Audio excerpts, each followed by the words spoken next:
Before we went to break, we were talking with Ryan Grimm of the Huffington Post about the negotiations for an Iran agreement and about presidential politics. And apropos of both those topics, here's some audio from Jeb Bush speaking the other day to reporters. Brad, let's hear it.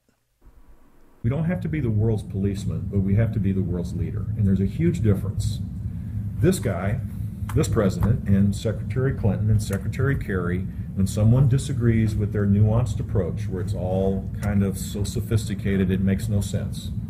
You know what I'm saying? Yeah. Big syllable words and lots of fancy conferences and meetings. But we're not leading, that creates chaos.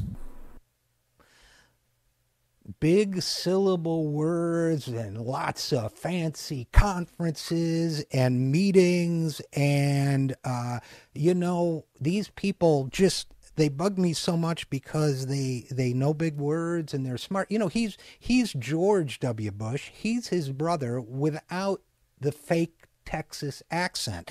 This guy can't even be convincing as an unintelligent person. But this speaks to the hostility toward diplomacy that is characteristic of the Republicans. And, the alternative to diplomacy is war. If you can cut a deal so you don't have to kill somebody in order to get them to stop making nuclear weapons, don't you want to do that? If you can cut a deal where you can say to somebody, look, you and I don't have to go to war as long as you don't make those bombs, isn't that a good thing? Oh, no, because they're using big syllable words, and that's not leadership.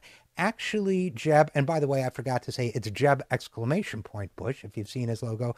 Actually, Jeb Bush, that is leadership. Leadership is not sacrificing lives unnecessarily in order to appeal to the lowest common denominator of the American electorate. That's real leadership, something that Mr. Bush will never understand.